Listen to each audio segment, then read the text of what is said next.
relativismo cultural é uma perspectiva da antropologia que vê diferentes culturas de forma livre de etnocentrismo. O que quer dizer sem julgar o outro, a partir de sua própria visão e experiência. A perspectiva do relativismo cultural é uma construção da antropologia idealizada por nomes como Franz Boas e também utilizado na sociologia. Posso citar, né, quem fez o curso de antropologia, a disciplina de antropologia no semestre passado, a gente viu não só o Franz Boas, mas as suas alunas, né, Ruth Benedict e Margaret Mead, como continuadoras, né, dessa perspectiva. Então, o que traria para nós essa ideia do relativismo? É entender que somos diversos, que essa diversidade não nos diz e não nos garante, né, nesse olhar sobre o outro, se somos superiores, inferiores. Aliás, tentar tirar esse peso, né? Tentar tirar esse lugar que quase sempre construímos, ou que já é construído, desse olhar em relação ao outro, sempre de forma meio que de cima para baixo. Né? Dou um exemplo aqui dessa questão, desse olhar etnocêntrico, que não ficou marcado como esse olhar do imperialismo, né, do neocolonialismo, das potências europeias, dos reinos europeus sobre os africanos e asiáticos, mas o quanto que a gente desenvolve também nesse nosso cotidiano. Já citei a relação velada, preconceituosa, encarnada no deboche do carioca com nordestinos, né, com os nordestinos, designando todos como paraíbas, né, que é um jeito engraçado, tido como debochado, tido como do espírito carioca, mas que revela um etnocentrismo enorme aí. Ou também penso em relação aos ciganos, às comunidades ciganas. Né? A maioria tem uma relação, talvez até construído pelo medo, né? Quanto à minha experiência, na minha infância, assim, morava em Friburgo, né, em Nova Friburgo, e lembro que falava, ó, cigano rouba criança, né? Cigano rouba criança para levar, sei lá para onde, né? Para levar para eles lá. Então, assim, o próprio ver os ciganos já dava esse clima de pânico, né, de algo que foi construído por uma sociedade que rejeitava esse jeito mais autêntico, diferente, livre, né, de ser. Né? É um povo que tem um jeito de se vestir, um jeito de se portar, um jeito de se comportar em comunidade, né? Que é pouco não, é bastante diferente, faz questão de mostrar essa identidade cultural. Mas o quanto a gente já vai para essa relação com o outro é eivado de preconceitos e rejeições, né? E acaba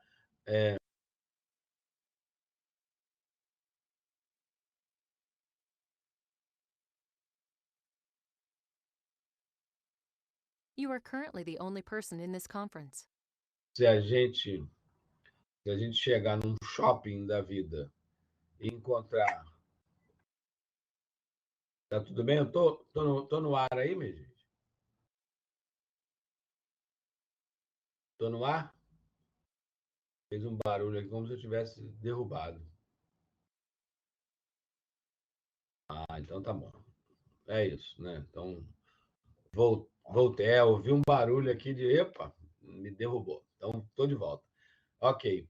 Né? Então, estou falando da questão dessa relação com os ciganos, desse outro construído e assustadoramente, né, construído para nós. Eu estava pensando aqui, não é muito da nossa realidade, né?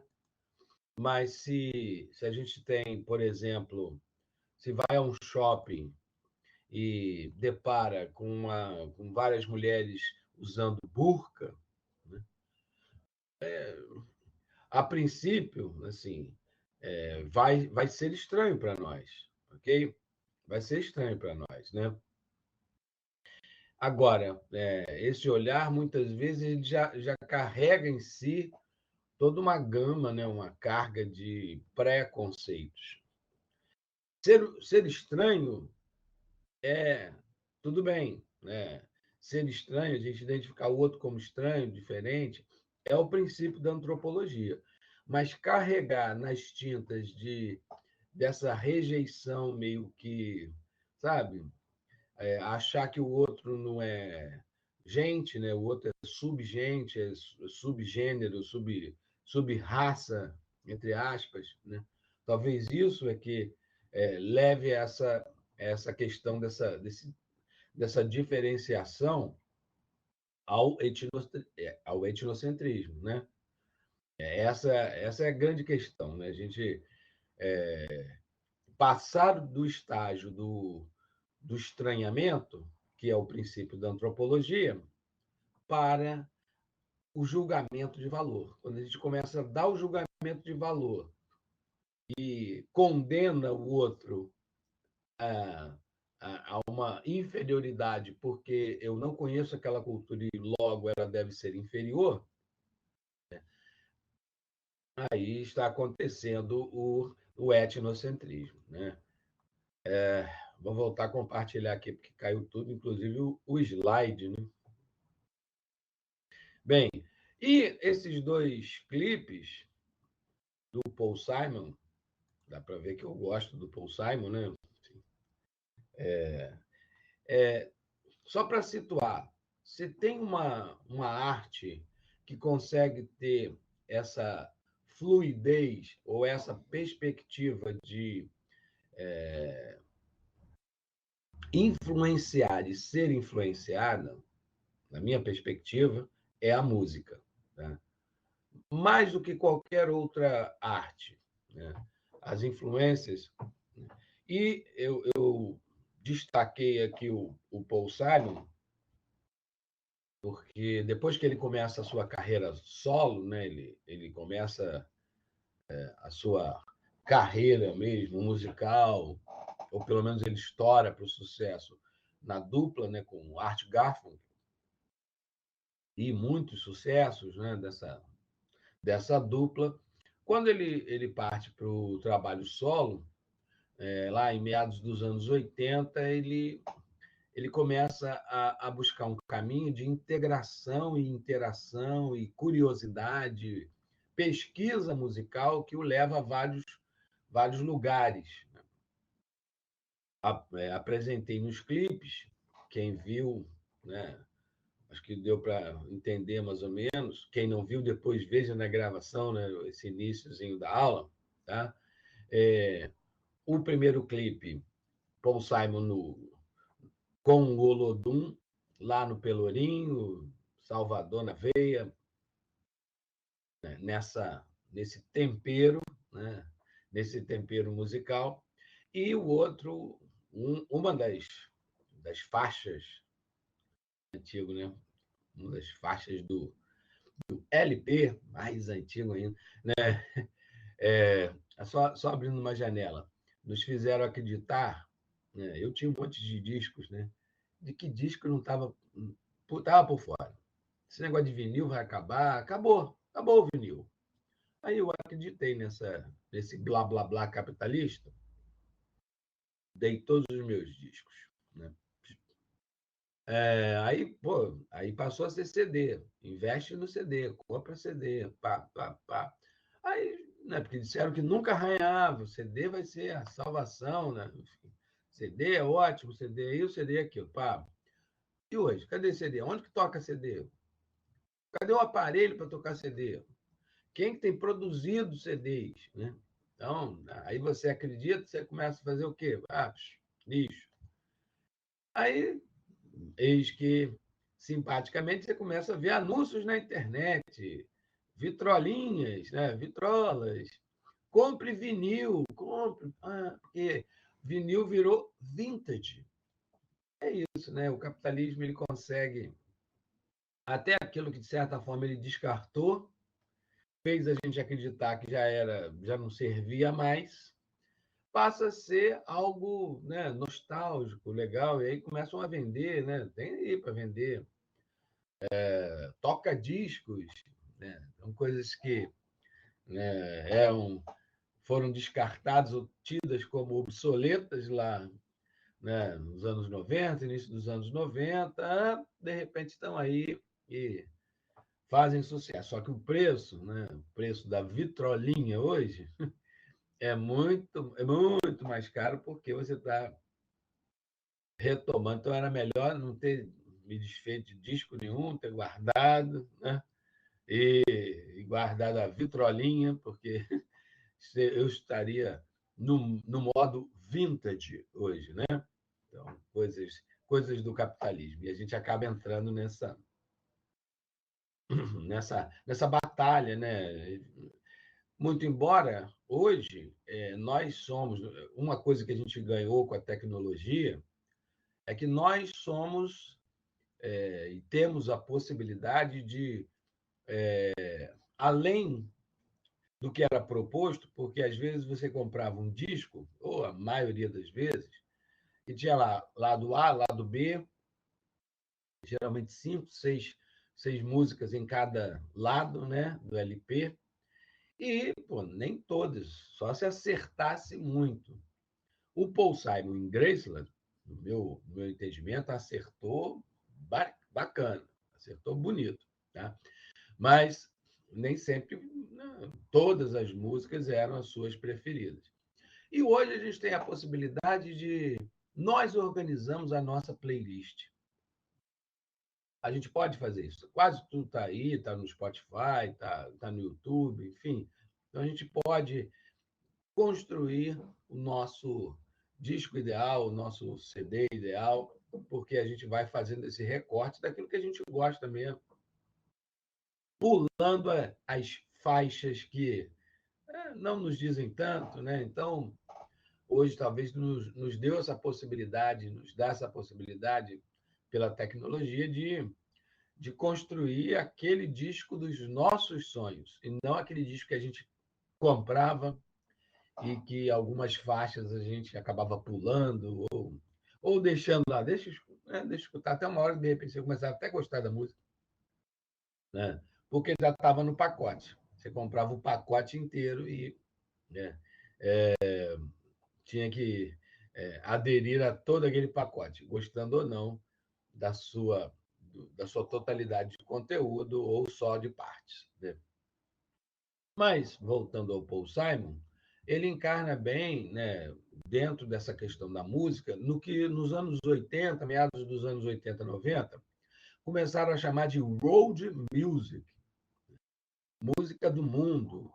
E essas misturas, né, esses temperos que ele foi buscando, fizeram com que ele fosse um dos artistas de vanguarda nessa questão de buscar novos ritmos.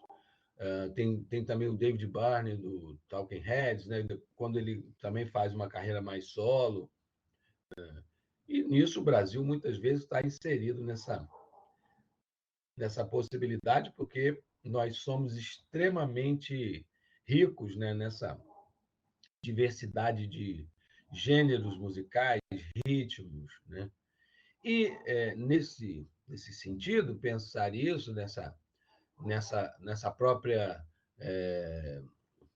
que o historiador Peter Burke chama de hibridismo cultural, que a música traz em si essa possibilidade, né? é um exercício de relativismo cultural, né? Porque eu tenho certeza que o Paul Simon saiu diferente dessa visita a Salvador, ao Olodum, assim como o Olodum também deve ter, né, absorvido questões rítmicas, melódicas, da personalidade, enfim, desse artista. Assim como na África do Sul. No segundo clipe, né, o Diamonds of Her Shoes, né, seria mais ou menos isso, diamantes, tipo nas solas dos sapatos, né, embaixo dos pés, né, e fala de uma riqueza da África do Sul, uma riqueza que não era capaz de enriquecer a própria população, e sim mais uma marca da desigualdade, né, do projeto colonialista, de uma minoria branca sobre uma população gigantesca negra, né? O quanto que tem ali, e às vezes, assim, o clipe, às vezes, me passa uma coisa... O clipe, não o artista, se é possível desassociar, tá? Me passa, às vezes, uma coisa um pouco beirando ali a caricatura, beirando o exótico, né? Mostrando um grupo de dançarinos africanos ali, numa alegria, né? Depois fazendo até uns passinhos meio engraçados ali no final do clipe, que o clipe, às vezes, me chega ali no limite do... Olha como eles são exóticos, olha como eles são, né, engraçados, olha como eles são, né, quase a ideia do zoológico humano, né, que foi muito recorrente da visão colonial, né, da visão... Depois até tem algumas imagens para mostrar para vocês quando voltar aqui para os slides, né? Então, o exercício do relativismo, né, sobre essa ótica musical, desse encontro de culturas que realiza, né, o artista, o Paul Simon, que impacta não só a ele, mas o grupo que também está interagindo com a musicalidade. Eu, particularmente, adoro esse disco, né? Recomendo a todos. Botem depois aí numa playlist de vocês. Se chama Graceland, Paul Simon Graceland, que ele faz uma viagem, né, a todas essas influências musicais lá da África do Sul, né? Mas depois revejam o clipe, né, e percebam se em alguns momentos aparece essa marca etnocêntrica, ou se ficamos só na área do relativismo cultural, né? Diferenciando etnocentrismo, né, marca-se a diferença com ideia de superioridade e inferioridade, relativismo, respeita-se essa cultura do outro, né? Entende como uma totalidade que não é a minha, né? Aí evoca-se o princípio da alteridade. Evoca-se uma identidade que não é a minha, claramente não é a minha, é outra, é diferente, mas que eu respeito porque é outra, né? É desconhecida para mim e eu me interesso em conhecer, sem demarcar que a minha é melhor ou que do outro é melhor. Okay? Estava aberto, hoje estou tecnologicamente, acho que eu estou no modo vinil. Vamos lá. Como conceito científico, o relativismo cultural pressupõe que o investigador tem uma visão neutra diante do conjunto de hábitos, crenças e comportamentos que, a princípio, lhe parecem estranhos, que resultam em choque cultural. Refletindo de novo sobre o clipe, aquela forma de dançar no final do clipe, que o grupo vem saindo, dançando numa coreografia meio engraçada até para os nossos olhos, né? Aí que eu penso, será que o clipe sublinhou a neutralidade em relação a a esse hábito, a esse comportamento, ou frisou e deixou assim no ar um exótico, né? No primeiro clipe, eu acho que tem mais essa visão neutra ou até mais simpática em relação a todo o conjunto Olodum, a todo o conjunto cultural Pelourinho, ao menininho que vem descendo ali a ladeira do Pelô até a Fundação Casa de Jorge Amado, onde é meio que uma espécie de palco ali, né, no Pelourinho. Né? No primeiro clipe me passa mais essa integração, essa visão mais neutra em relação a valorizar também o que é essa outra cultura. No do Diamonds of Soul Shoes, que é anterior a esse clipe lá do Olodum, do Obville Child, me passa um pouco mais desse exótico, né? desse estranhamento e querendo causar esse estranhamento, né? Que, mesmo de forma simpática, o clipe é muito simpático, até porque os dançarinos são muito simpáticos, né? O clima, percebe-se que o clima está super agradável ali no set, eles fazem um clipe mostrando o cenário montado, mas também como montaram esse cenário, como mostrar um pouco de bastidores, né? Então é interessante dar esse contraponto ao clipe, tá? Mas tem horas que eles, no meu entendimento, resvalam a esse quase etnocentrismo. Né? Relativizar é deixar o julgamento de lado, assim como se afastar da sua própria cultura, a fim de entender melhor o outro. Então, o relativismo é um exercício profundo da antropologia. O antropólogo, ou quem quer exercitar o olhar antropológico e não exercitar essa possibilidade de meio que... Não é fácil, ok? Não é fácil a gente abrir mão de todos os nossos pré-conceitos, porque não é uma questão só consciente, né? É algo que vem enraizado em você. Não sei se vocês já perceberam, muitas vezes a gente pode até discordar na macarronada de domingo, aos que ainda fazem macarronada de domingo para almoçar com a família, né? A gente pode até discordar do ponto de vista, de repente, do nosso pai, da nossa mãe, dos nossos familiares, mas muitas vezes, olha que fenômeno engraçado, quando você está fora do seu ambiente familiar, com outras pessoas, outros amigos, muitas vezes você reproduz aquele discurso da macarronada de domingo. Que mostra um pouco o quê? Nós vamos sendo formados, ou deformados, aí depende do ponto de vista de cada um, por vários, já dizia o Durkheim, né, dessas várias instituições, instâncias sociais, e a mais forte, a marcante, uma instituição primária que nos forma, nos formata, é a nossa família. E muitas vezes a gente reproduz aquilo que em família você está ouvindo, está escutando, tá, né? Vocês já repararam isso? Alguém já percebeu essa questão? Né? Se em casa você é o revolucionário que discute, às vezes, quando você está fora desse ambiente, você se pega reproduzindo, às vezes, valores, conceitos, frases que na sua casa você diz, não, não tem nada a ver, não penso assim de jeito nenhum. Né?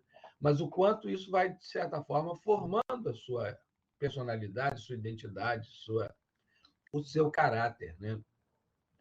A escola também é uma instituição, só que de caráter secundário, que também te ajuda, te dá essa perspectiva de ir moldando e percebendo quem você é e te dando valores, né? Talvez um corte, né?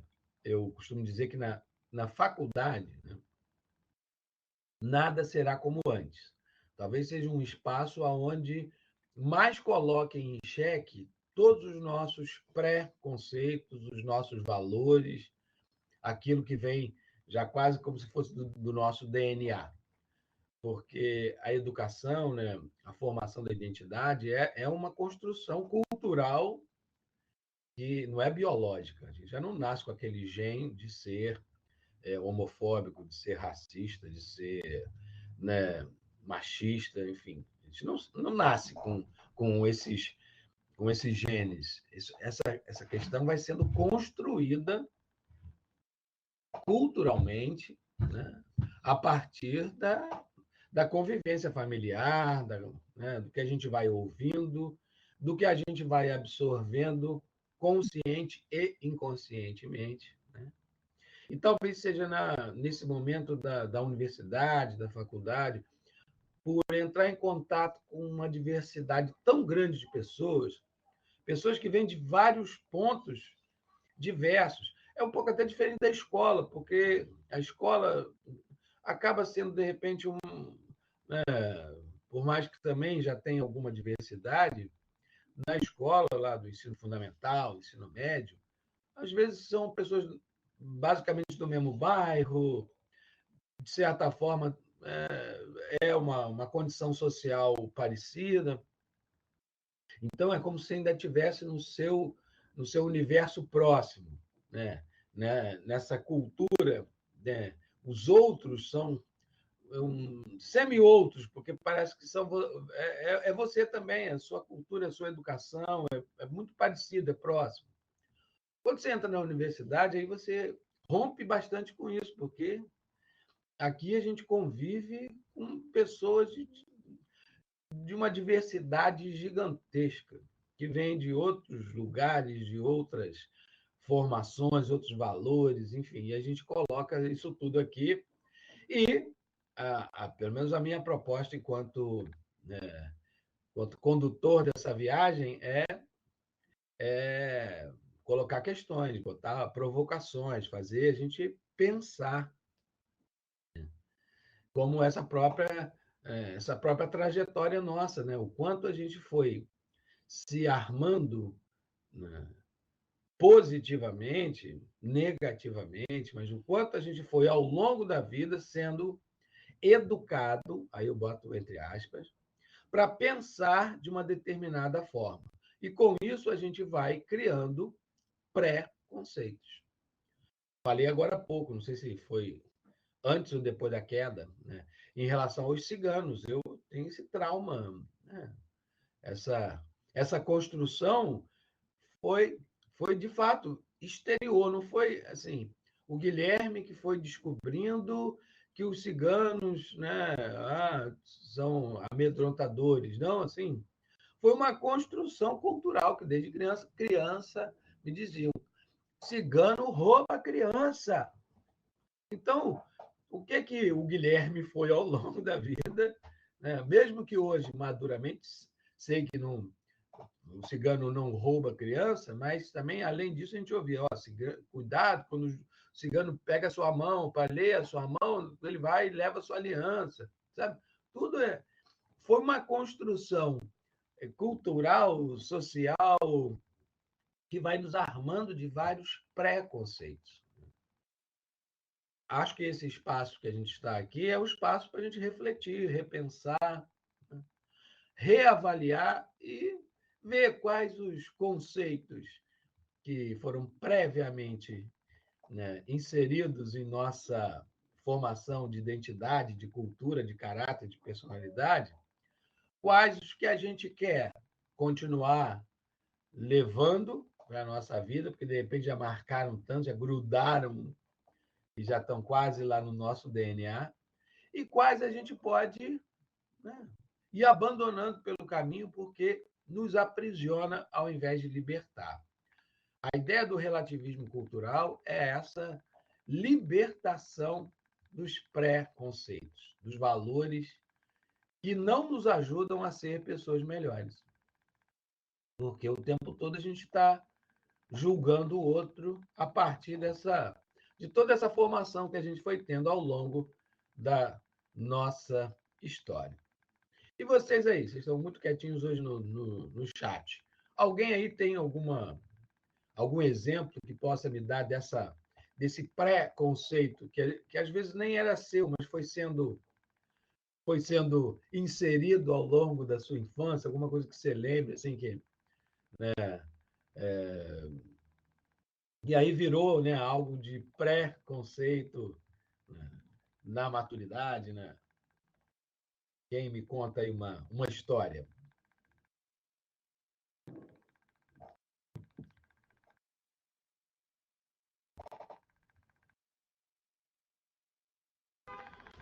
Alguns aí digitando, vamos ver essas.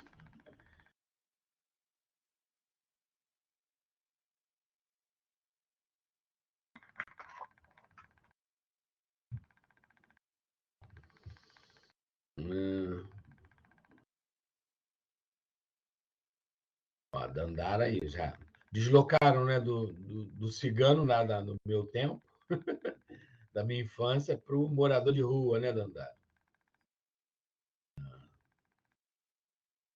Aí o medo, né, o pré-conceito, e aí assim, era melhor muda de calçada, né? Enfim, entendo. Por quê? Foi você que desenvolveu ou desenvolveram para você, né? Tá certo?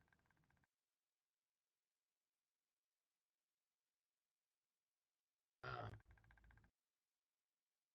Nós, quando crianças, a gente absorve muito, a gente é meio esponjinha nesse sentido, né? Pedro, fala aqui, né? Pai bem racista. Ah,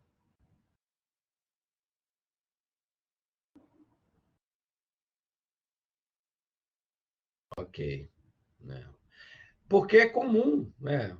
Se você pensar nessa questão geracional, né? O discurso, né? É geracional também. Né? E a gente tá vivendo um momento complicado nesse sentido, porque a gente está numa encruzilhada. Encruzilhada. A gente já pensa também logo também em outros pré-conceitos de uma sociedade dita, né, cristã, dita, né, católica, agora cada vez mais evangélica também. Então, encruzilhada lembra o quê? Despacho, macumba, né? Epa. Que também todo um pré-conceito, também outra coisa, né? De certa forma, muitos já nasceram com esse pré-conceito, muitas vezes explícito e às vezes até meio implícito, né? Macumba é macumba como uma coisa assim, é feitiçaria. E aí eu até lembro assim, é, o início do judaísmo, você vê, né? Vai lá na Bíblia, os sacrifícios de animais era normal, né?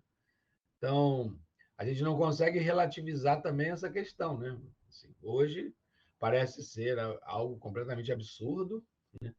Mas era a base todo do judaísmo, né? Enfim. E essa questão geracional, Pedro, que eu estou falando que a gente está numa encruzilhada, porque o pensamento de um governo ele acaba legitimando pensamentos parecidos. Na minha percepção, esse governo que está aí, ele é plenamente racista. Racista, e a gente vai ver sobre isso, vai falar sobre isso nos próximos encontros. Racista de uma maneira que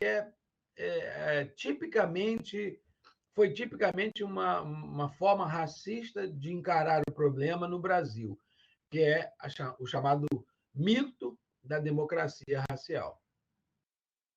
Mito, por quê? E atribuído ao Gilberto Freire. Eu tenho lido o Casagrande Senzala e tenho percebido que construíram isso também a partir na obra do Gilberto Freire. Também entenderam isso e o Gilberto Freire, eu não sei se ele foi tão, né, se ele criou o mito da democracia racial ou construíram, a partir de uma leitura meio apressada do Gilberto Freire, essa ideia de que ele teria proposto que aqui no Brasil a gente não tem conflitos raciais, né?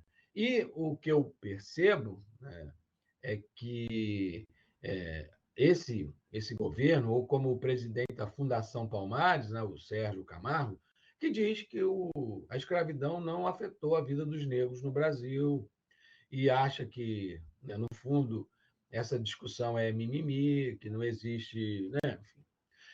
Então, talvez uma das piores formas de lidar com esse assunto é desqualificar a discussão, dizendo que não tem racismo, ou que no Brasil não tem isso, né? Então, assim, no meu entendimento, uma política de governo que trabalha com essa perspectiva não vai ajudar a resolver o problema e vai voltar o foco à ideia do mérito. É meritocracia. Aí, ontem, dando aula, uma aluna falou: oh, minha mãe é professora de matemática, e os alunos, né, ela dá aula para alunos lá de 7º ano, 8º ano, ela passou umas contas lá para eles fazerem, eles não sabem fazer contas de subtração, não sabem fazer contas de subtração no 8º ano, no 7º ano. Aí vem a meritocracia, como assim? Esse aluno, assim, com essas deficiências todas, ele está sendo aprovado. E na pandemia, passamos 2 anos aprovando meio que vai, uma hora recupera ou não, né? Como é que esse aluno vai chegar lá na frente concorrendo numa vaga no Enem, por exemplo? Não vai.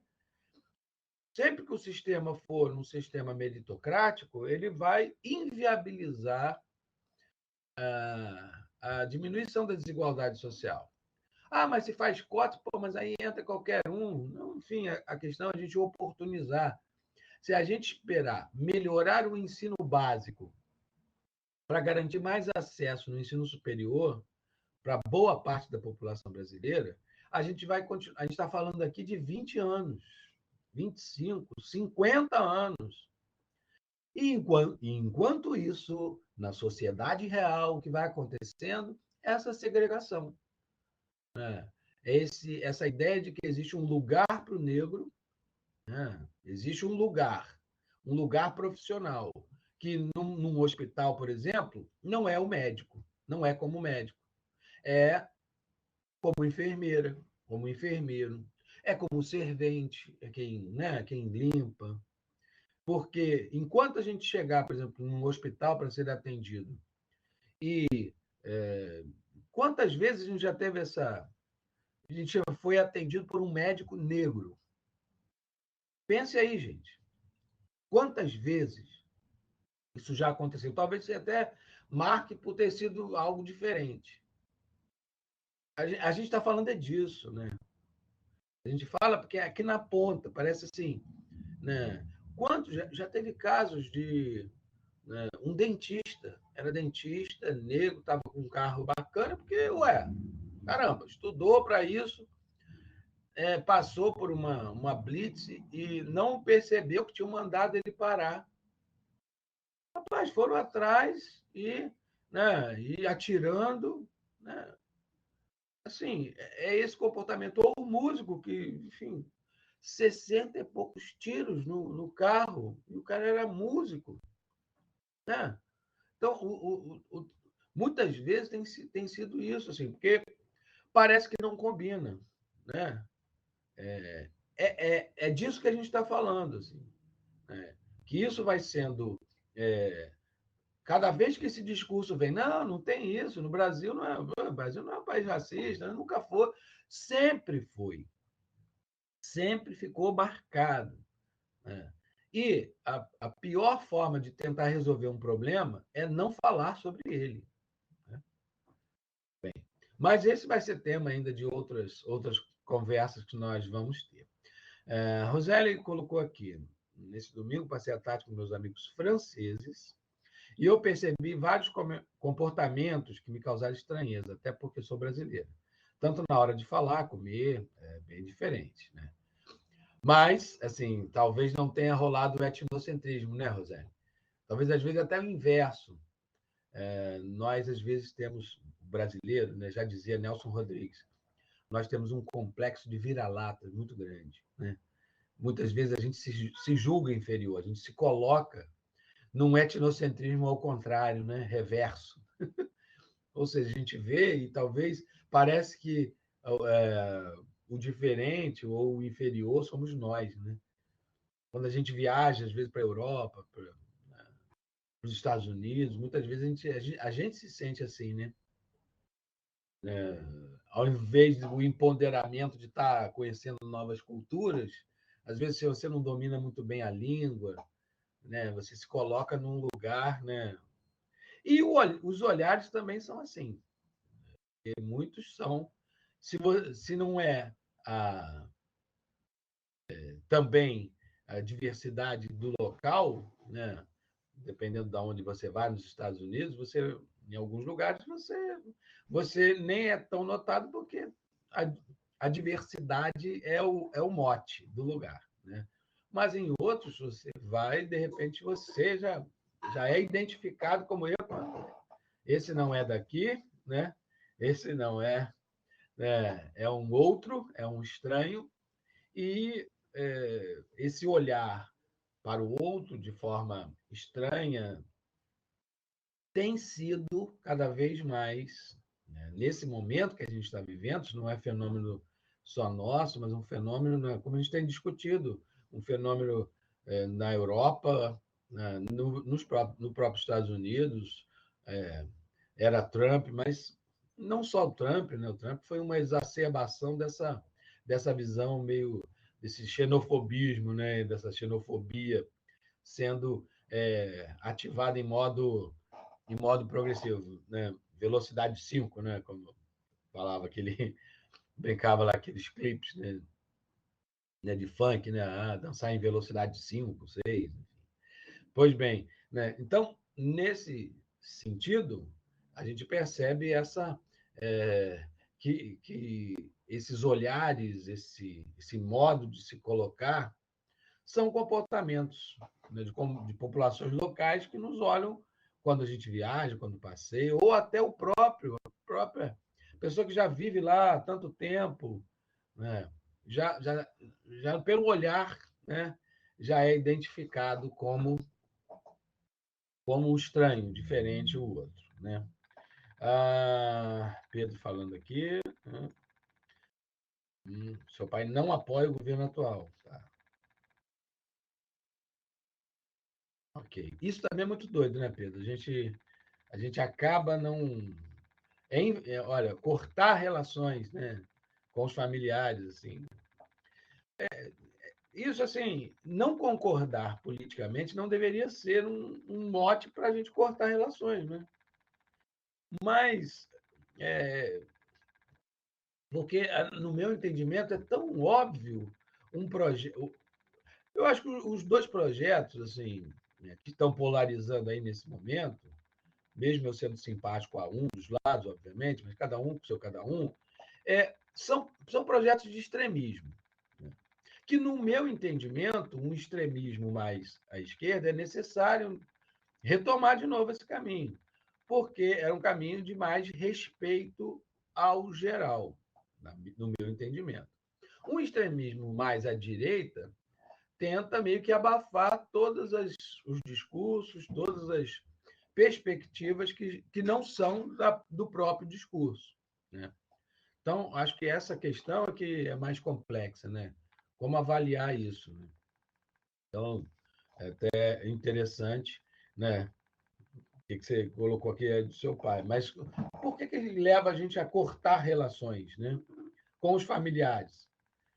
Mas dá para a gente entender também que esses pensamentos, né, esse modo de enxergar a vida, esse conservadorismo, ele está aí, gente. Está aí e foi sendo regado. E pode continuar a ser regado. E parece que tem algumas pessoas que, né, gostam desse tipo de olhar e estão perdendo o pudor em relação a isso, achar que é isso mesmo. assumindo bem essa questão capitalista. Existem pessoas que são bem-sucedidas e devem ser bem-sucedidas, as outras corram atrás, enfim. E se não conseguiu é porque não correu atrás o suficiente. Então, todo esse discurso, que é um discurso que, no meu entendimento, mascara a resolução dos problemas, né? A gente vai adiando, vamos jogando para debaixo do tapete essas questões. Podemos ver que essa questão racial não é 100% atrelada à questão do governo, pelo menos na minha experiência familiar. Ok, não, né? Mas também tem, né? O que eu estou querendo dizer, Pedro, é que esse governo, ele, em quase todas as pautas ligadas a direitos humanos, à diversidade, em quase todos esses caminhos, todas essas pautas, a questão de gênero, enfim, todos os discursos são ou desqualificando, dizendo que isso aí é mimimi. Essa ideia do tudo é mimimi significa não temos que discutir, porque a gente tem um modelo, a gente tem um modelo de sociedade para seguir. Tem um projeto conservador, sim, eu estava lendo sobre isso recentemente. Atualmente são cerca de 130 parlamentares que se autodenominam bancada evangélica. 130 entre deputados federais e senadores. Tá? São cerca de 110, 113 deputados federais, ou seja, 1/5 do Congresso Nacional se apregou nessa bandeira. E, recentemente, teve uma reunião, né, do presidente com cerca de 200 lideranças evangélicas, amarrando essa aliança. Ó, que vocês quiserem, para onde vocês quiserem, eu vou. O que vocês mandarem, eu faço. Né?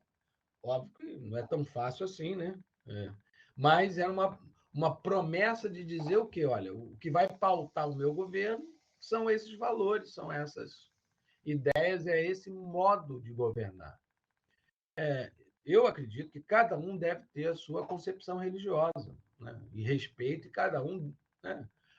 Até estimulo que cada um desenvolva, encontre a sua. Né? Até mesmo aqueles que dizem, né? Sou ateu, graças a Deus. Né? Enfim, encontre o seu caminho. Mas você pautar uma linha de governo a partir de um olhar é trazer para a pauta das ações, né, de governo um olhar pré-conceituoso, pré-concebido, onde os valores éticos, morais, mesmo que às vezes seja só discurso, vão pautar esse caminho. Mas e aí? E quem não se enquadra nesse perfil dos chamados, entre aspas, aí, homens de bem? O que faz? Muda de país? Vai embora? Ou o tempo todo vai ser confrontado pela, pela, pela moral vigente que vai se instaurando? Essa questão que eu estou colocando, né? Assim, um pensamento pode se tornar hegemônico, porque isso reflete, né, os livros didáticos que serão aprovados, que estão em análise para ser aprovados, são aprovados pelo Ministério da Educação. E depende de quem esteja no Ministério da Educação naquele momento. E quanto mais tempo um projeto de direita ou de esquerda, enfim, radicalizado para qualquer um dos dois lados, quanto mais tempo se mantiver no poder, ele vai, de certa forma, moldando a essa forma de enxergar o mundo. E quem não se enquadra começa a se sentir, né, excluído, fora do contexto. Né? Então, são coisas para a gente pensar. Estou trazendo, né, reflexões aqui para nós, ok? Roseli, teve uma pessoa que me tratou diferente quando descobriu que eu era brasileira. E a diferença foi etnocêntrica, você sentiu um quê de etnocentrismo? Ok, Amanda, depois você bota o ok lá, tá certo? né? Já deve ter saído, tá certo. Depois ela botou ok. No fundo, mas aí você se colocou na pele, hein, Roseli? Ao que devem estar sentindo, por exemplo, os imigrantes que entram na Europa, estão entrando na França, na Alemanha, o que eles estão passando, né? O quanto.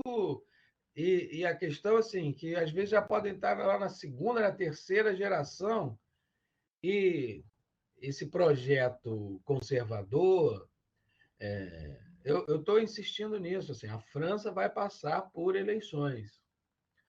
E a chance da extrema-direita ganhar lá não é pouca. O que foi, né? O que foi alimentando essa questão? Muito disso, né? Desse outro que se pudesse ser invisibilizado, manda de volta, mas muitos ali já são cidadãos do lugar, não tratados como, mas vai ter que repensar essa questão, porque e o quanto também, né, aquela ideia do hibridismo cultural que eu falei, o quanto que essa presença, né, vai também trazendo outros elementos para aquela cultura. Se fizer uma estatística, nas cidades francesas deve ter aumentado muito o número de passos de oração dos muçulmanos, mesquitas, né? O que há 40 anos talvez eram poucas, se fizer uma pesquisa, hoje vai ver que cresceu muito, né, a quantidade né, de espaços de oração dos muçulmanos. E isso, o morador local, que está ali, ou que a família está ali há não sei quantas gerações, ele se sente invadido. Né? E esse olhar que ele lança para o outro, quantas vezes deve ter escutado em casa? E, ó, não se aproxima não, que é tudo terrorista, tudo rouba criancinha, como falavam para mim lá dos ciganos, né? Então, a, a xenofobia foi discreta, né? Ah, ok, né? Mas, né, geralmente... Mas tem uns que extrapolam, né? Talvez, quando a gente pensar sobre a história da questão do racismo estrutural, né, que é um conceito que estão trabalhando muito recentemente, a gente vai perceber que, na maioria das vezes, esse racismo também é discreto. Mas o quanto ele já está entranhado, né, no nosso modo de ver, não só, né, não só da própria sociedade, e muitas vezes também em quem é negro, né? Quem é preto, né? Homens, mulheres, crianças. Quanto que muitas vezes esse olhar sobre a sociedade também é, né? E foi ao longo do tempo alimentado, né, para as pessoas negras, pardas, enfim, né? Essa denominação que é mais de metade da população, o quanto que também esse olhar, né, esse conceito, né, dessa ideia de inferioridade acabava, né, tocando, né, a essa imensa massa da população que, no fundo, queria o quê? A possibilidade de ascensão social e econômica, consumir valores que entre aspas, embranquecesse. Né? Bem interessante essa percepção de que o Brasil já nasce, né, já vai nascendo, né, a colônia, o Império Brasileiro, e depois o projeto de república, um projeto de embranquecimento constante. Né? A vinda dos imigrantes europeus lá no século XIX tinha meio que clara com a proibição do tráfico, né? Proibiu-se o tráfico estrangeiro, né? Mas o tráfico interno continuou aquecido e também os clandestinos. E, paralelo a isso, já com Dom Pedro II, a política de embranquecimento, se não era explícita, muitas vezes até era falada, né, como com esse objetivo, né, de que vamos embranquecer a população em tantas décadas, mas a leva, né, a grande entrada de imigrantes das regiões de onde hoje é Alemanha, Itália, que vieram para cá, né, para trabalhar nas lavouras de café, enfim, tinha um projeto, né? E se a gente pensar, né, isso criou nesse Brasil de identidades tão diversas, a gente criou, por exemplo, quando você vai, quem viaja ao sul do Brasil, chega em lugares que você parece que está, de fato, na Europa. Né? Aquela região ali de Santa Catarina, do Paraná, no interior do Paraná, Santa Catarina, Rio Grande do Sul, é como se você tivesse, de repente, num... E reflete, às vezes, até no próprio nome, né, do lugar. Nova Venécia, né? Novo Hamburgo, enfim. O que é Novo Hamburgo? A ideia era meio que transportar aquela ideia, aquele lugar. Né? Então, a comunidade, né, de origem germânica, o que gerou uma identidade bastante particular e diferenciada no sul do Brasil. Quando você vai para o norte ou nordeste, né, se embrenha para o sudeste, você vai vendo essa diversidade desse caldeirão cultural enorme que é o Brasil. Então, assim, se não tiver relativismo cultural dentro do Brasil, acho que a gente tem dificuldade de entender quem somos nós. Né? E respeitar e aceitar isso e encontrar o que o Darcy Ribeiro dizia, encontrar a especialidade de ser diferente. Né? Isso eu achava genial do discurso do Darcy. Nós devemos nos orgulhar dessa ninguém-dade, talvez, né? Dessa dificuldade, desse perfil étnico mais, né, mais definido. Até porque, já falei sobre isso, em quase nenhum lugar do mundo atualmente a identidade étnica é tão definida. Né? Hoje a gente vive num mundo, né? Seja bem-vinda aí, Raquel. Hoje a gente vive num mundo onde a multietnicidade é uma marca. Né? E muito ainda não se compreende como talvez esse ideal. Né? Todo esse movimento conservador de extrema-direita que a gente coloca dentro desse pacote é um pouco querer voltar aos moldes anteriores, mas no que chamam de transformação, alguns chamam de evolução, né? Eu, particularmente, contesto esse conceito. Né? Mas, no mundo que estamos hoje, cada vez mais os movimentos migratórios são intensos. Então, como voltar a uma pureza étnica de 50 anos atrás, 100 anos atrás?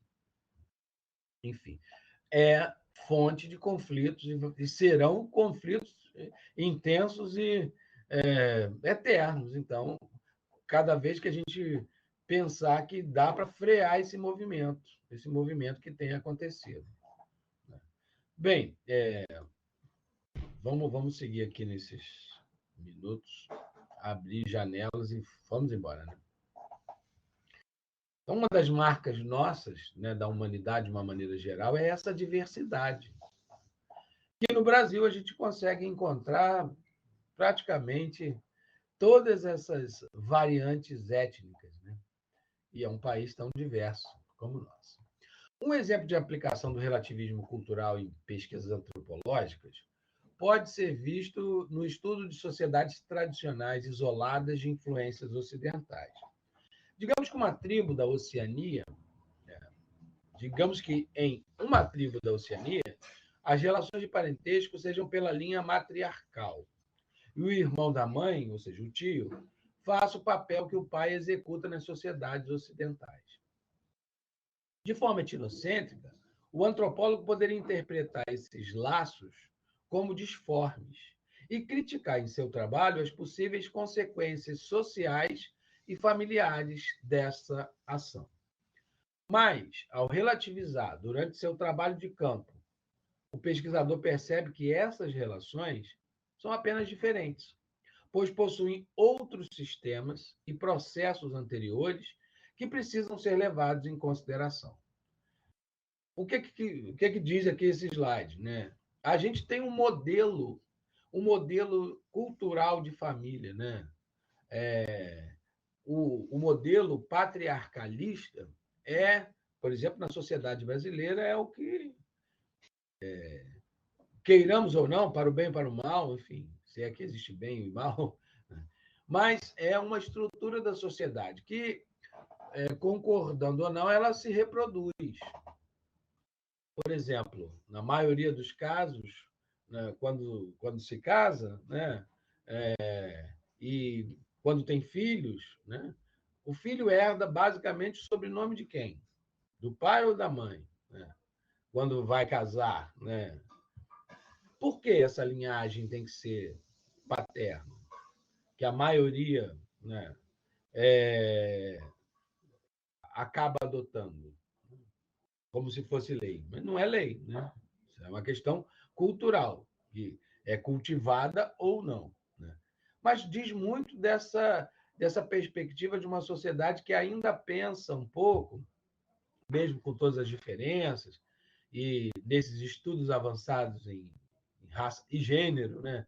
Pensar na questão da igualdade, na igualdade salarial, na igualdade de oportunidades, o quanto a sociedade brasileira ainda guarda marcas desse olhar, né, machista, né, ou desse lugar do homem como centralidade do processo do núcleo familiar. Né? Desde a colonização, a ideia é essa, né? Quem resolve as questões são os homens e as mulheres ficam no espaço do privado, dependendo da classe social. Porque dependendo da classe social, as mulheres têm que ir à luta mesmo. Né? Estão, né, no campo de batalha, né? Não da batalha, mas no campo da batalha do dia a dia, do cotidiano. Né? Ou na agricultura, ou nos espaços, depois nos espaços das fábricas, e hoje no mercado de trabalho. Né? Mas pensado ainda, talvez, numa centralidade, né? Quando o dono de uma loja, enfim, um gerente geral de uma loja escolhe alguém para ser gerente, se ele tiver ali alguns candidatos e candidatas, talvez ainda, né, a maioria ainda escolham os homens para postos de liderança, postos de chefia, independente da capacidade, da qualidade, né, e da competência. O quanto que ainda, eu lembro quando eu trabalhava no banco, né, Banco Bamerindo, só para ter noção de como tem, né? O tempo passa, o tempo voa e a poupança Bamerindo continua numa boa. Né? Aí faliu, né? O banco faliu. Pois bem, eu lembro que tinha um quadro, né, de gerentes para atendimento, e num determinado, uma das determinadas formações lá, capacitações, surgiu essa questão, né? Porque não tinha mais gerentes mulheres, né? E, enfim, eu ouvi essa questão na época, porque as mulheres, ou não sei se foi na hora da gente estar conversando, né? Aquela questão dos preconceitos que vão sendo, vão criando a nossa forma de pensar, né? Ah, por que tem menos gerentes mulheres do que homens? Ah, porque a mulher é muito sentimental, emotiva. E nesses cargos, isso é um discurso que se falava, nesses cargos é preciso ser pragmático, né? E o homem se envolve menos com a questão da emoção. Né? Então, o motivo de não ter mais mulheres gerentes é porque, na crença, elas iam se emocionar com a história, porque antes de pedir empréstimo era um negócio difícil, gente. Tinha que botar a melhor roupa, passar perfume, né? E ficar lá esperando horas e horas para ser atendido pelo gerente, né? Hoje em dia, as maquininhas, eu brinco, as maquininhas do demônio piscam lá, né? Pega emprestar, né? E que parece que é uma super vantagem, né? Consignado, fuja do consignado. Mas o pior é que nunca falam isso. Pelo contrário, estimulam que a gente faça isso. E crédito fácil, que pisca ali, né? A gente vai no caixa eletrônico, pisca. Agora abre o aplicativo do banco, está ali. Pegue. Nesse momento é a maior roubada, a maior cilada. Como a gente não tem uma educação financeira, a nossa conta é isso. Pegue 20 mil e pague 90 parcelas de 1.000. Pô, acho que é um bom negócio. Quando é um bom negócio? Né? Mas a nossa falta de educação financeira no dia a dia nos faz achar que pode ser um bom negócio, mas nunca vai ser um bom negócio. Pega 20, paga 90, né?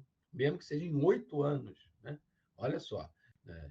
E é isso que estão nos oferecendo e piscando lá nas máquinas do demônio, lá do Itaú e congêneres. Pois bem, então, assim, criaram essa ideia. Né? A mulher é mais sentimental, então vai chegar alguém, vai contar a história, de repente ela vai ficar emocionada e vai liberar um empréstimo. Né? E aí vão criando essas valorações que né, são de uma cultura, de uma articulação de uma cultura. E aí, quando você depara com uma cultura que pensa diferente, age diferente, é preciso relativizar. Né? Não é fácil. Como eu estava falando antes, não é fácil porque a gente já está meio que moldado a esse jeito de pensar, de agir, né? De ser. Né? Romper com isso, quebrar esses padrões, não é fácil. Né? E a sociedade, assim como a questão do racismo estrutural, que vamos falar mais sobre isso em breve, a gente pode pensar nesse. Será que nesse machismo estrutural, ou que chamavam de patriarcalismo? Até porque, se a gente pensar, boa parte das famílias, se pensar num recorte socioeconômico e geográfico, aonde moram, onde vivem, a gente vai ver que os núcleos familiares são muito mais matriarcais do que patriarcais. Eu dei aula muito tempo lá no Carmela Dutra, um tempo, não, uns 3 anos mais ou menos, na escola lá em Madureira, e passei uma atividade para as alunas, a maioria eram alunos, né, uma escola de formação de professores, né, e que propunha essa questão. Né? Eu também sou história. Então, eu convidava que esses alunos contassem as suas histórias, né, escrevessem, enfim. E, numa leitura que fui fazendo, né, isso eu tenho maior vontade de transformar num trabalho de pesquisa, enfim, de escrever sobre isso. Eu acho que tem bastante espaço, né, e possibilidade e riqueza. Né? Era comum a questão das histórias de serem filhas de mães solteiras que ficaram grávidas jovens, né? E às vezes a gente via esse modelo se replicando ali, com algumas alunas jovens também, já grávidas, né? Aonde a figura paterna era uma ausência, né? Desde o nascimento, ou né, abandonou ali no início, enfim. Né? Então, a figura paterna, a figura essa sociedade patriarcal, em algumas regiões, algumas comunidades ali Carmela Dutra é Madureira, né? Está ali do lado ali da Serrinha, enfim, em comunidades próximas. Então, talvez essa realidade, né, de um país patriarcal seja um valor de um conservadorismo que, se a gente olhar para o país e perceber né, como que ele como que ele na realidade, não na idealização, a gente vai ver que essa sociedade patriarcal ela está, enfim, para boa parte da população brasileira, ela não é uma realidade. Né? Ela é muito mais uma ficção, uma distorção ou uma utopia do que é na prática para boa parte da população, ou mais da metade da população. Então, é preciso rever esse padrão patriarcal de se pensar, né, a estruturação da família. Essa imagem que está aí não tem a ver com patriarcalismo, né, de matriarcalismo, mas tem a ver com esse estranhamento, né? Eu gosto muito de usar essa foto assim, e contrapor essa foto com essa, né? Foi comum durante o período do imperialismo a questão dos zoológicos humanos. E a gente vê isso aqui bem claro, né, nessa foto aqui da direita, aonde né, montavam mesmo, né, cercados, aí reproduziam com, não sei se tem mais, acho que tem aqui nessa indicação, né? Montavam espaços para serem observados aonde a população nativa, né? Essa foto aqui é bem reveladora dessa questão. A superioridade branca de alguém que está em pé, completamente vestido, né? E aqui, essas pessoas, né? Esses homens seminus, acorrentados, né? Como animais, né? Essa relação ela aconteceu de forma bastante intensa, né? Tem até aqui, eu vi numa aula com outra turma da noite, que tem um livro, né, chamado Zoológicos Humanos, e que mostra essa realidade. Eu até fiquei interessado de repente, adquirir o livro. Né? O livro de Sandra Sofia Machado, Zoológicos Humanos. Gente em exibição na era do imperialismo. E, enfim, vai discutir essa temática, né? Como isso aconteceu. Isso não é uma ficção, isso aconteceu. Né? Paralelo a essa questão, eu até lembrei aqui, quando eu dava aula para a turma de turismo, né? Estava meio que em voga a ideia do Favela Tour. E eu dava dois modelos desse Favela Tour, eu discutia lá com eles, né? Que eu acho que é uma possibilidade interessante, mas de interação com a comunidade local. E os modelos, por exemplo, no Dona Marta, ali, eu nunca sei se é Dona Marta ou Santa Marta, enfim, mas ali em Botafogo, essa visita, né, esse turismo, se dava meio que de forma mais integrada com a comunidade. Iam lá na laje do Michael Jackson, onde ele gravou o clipe, né? Lojas de souvenirs, almoçava-se ali, enfim. Tinha uma interação com a comunidade. Então, o turista que tinha esse interesse, né, estava, né, e podia interagir com o lugar, com os moradores, enfim. Já na Rocinha, o Favela Tour da Rocinha, era em carros meio blindados. Né? Parecia que estava indo no Simba Safari. Né? E a interação com a comunidade era mínima. Era mais essa coisa do olhar do exótico. Né? Eu brinco de Simba Safari, mas acho que é essa a ideia, porque acho que no Simba Safari os visitantes vão num carro e os animais estão soltos, né?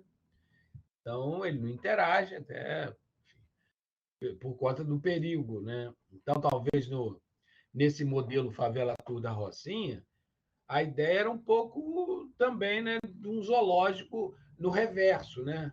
No sentido de os turistas estavam ali protegidos no carro blindado, olhando e observando o exótico, né, o outro exótico, o outro, né, para ser observado em ambiente natural. Né? E, obviamente, né, achava que essa questão, né, do Favela Tour Rocinha não era. Dificilmente a população, a comunidade gostava desse tipo de interação, certo? Todo mundo quer se sentir integrado. Né? E essa imagem aqui me chama a atenção porque ela é uma espécie de reverso do que a gente costuma ver. E eu acho interessante porque os semblantes estão observando esse menino aqui, lourinho, parecendo, sei lá, um pequeno príncipe ou o que a gente idealiza, né, do Pequeno Príncipe. Idealiza não, porque o autor, né, Antônio Exupéry, né, Exupéry, ele descreve mais ou menos dessa forma o Pequeno Príncipe. Né? E interessante que os olhares, né, me chama a atenção assim, esses olhares, né? Caramba, como ele é diferente, né? Se pudesse botar balãozinho, seria, gente, como ele é. Ah, é um anjo. Será que essa visão anjo também está aqui? Essa ideia de coloca uma frase. Qual a frase que tem no zoológico? Não alimentem, né? Qual é esse olhar? É olhar, é um anjinho? Né? Será? Né? Será que é o mesmo olhar de. Óbvio que são um grupo de crianças, né? Da curiosidade. Aqui tem uma curiosidade, mas também uma alegria. Assim, gente, como é diferente da gente? Eu imagino o inverso. Como seria o inverso? Né? Se a maioria fossem aqui de crianças brancas e tivesse uma criança negra, assim, será que os olhares seriam também curiosos? Como essa construção, né, leva a essa ideia, porque o que me passa é que eles estão maravilhados com essa possibilidade desse diferente, porque a construção cultural que eles têm é que talvez esse seja o modelo, esse seria o ideal, esse seria o melhor dos mundos, ser assim. A construção cultural é fundamental e vai demarcando quem nós somos e o que a gente aceita como positivo ou negativo. Então, ser branco, ser lourinho, assim, talvez nessa comunidade que me passa uma coisa meio entre Índia, né, entre o Paquistão, eu não sei exatamente da onde é, né, essa foto, né? Mas me passa essa ideia que o modelo tido como ideal, porque o que chega em termos de filmes, né? Qual é o padrão que é passado como um padrão ideal de beleza? Além do padrão local, né?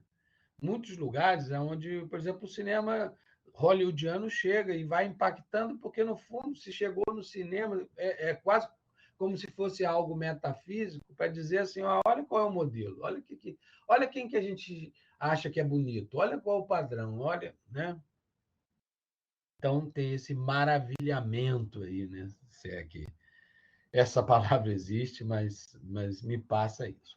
Quando for fazer o trabalho visual que eu propus lá, pode usar tantas imagens do slide do orientalismo, quanto essa imagem, por exemplo, que também foi bastante utilizada no e-book que produzimos a partir desses trabalhos, né, visuais.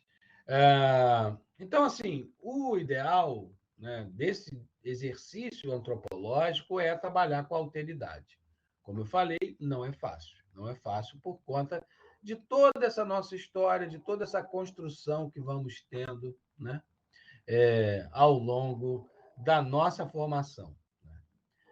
Esse respeito, essa possibilidade, essa integração que as crianças têm, né, esse é o mundo ideal, né, mas que a gente vai vendo que, infelizmente, vai ficando distante.